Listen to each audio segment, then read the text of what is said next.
श्री स्वामी समर्थ मित्रांनो. तर खूप दिवस झालं आपल्या देवाला देवपूजा नाही, काही नाही. आमच्या इथे सुतक पडलं होतं, त्याच्यामुळे तर आज सगळं झालेलं आहे त्यांचं. तर आज आम्हाला करायची आहे देवपूजा. तर आणखीन सगळे झोपले होते. आम्ही सकाळ सकाळ मस्तपैकी आंघोळ केली. चला तर बघूया देवघर आपलं कसं झालं आहे. तर बघा किती म्हणजे त्याला दिवा नाही, काही नाही. मलाच बघू नव्हतं वाटत. तर आज मी मस्तपैकी देवपूजा करणार आहे.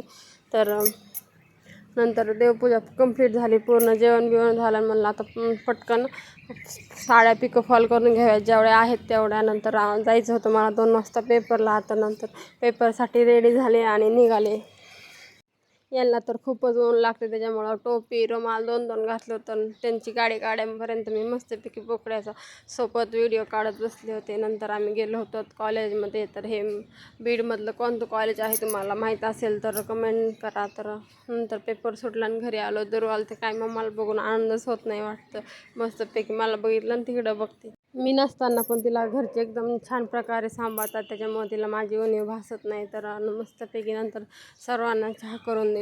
आणि रात्री आम्हाला करायची होती बटाट्याची भाजी, पण लाईटींनी काय गोळ घातला होता काय माहिती. तर तेल तापत होतं, आपला भात झालेला होता. स्वयंपाक करून घेतला आणि घरात येऊन बघते तेवढा राडा पडलेला होता. मग तेवढा आवरला. तर एवढा कंटाळा आला होता ते राडा बघून. रोज पेपरला चालू आहे, त्याच्यामुळं तर काय होतच नाही. नंतर जेवण केलं. आम्हाला उद्याच्याला घालायच्या आहेत सवासणी किंवा देवाला निवत असं काहीतरी करायचं आहे ते.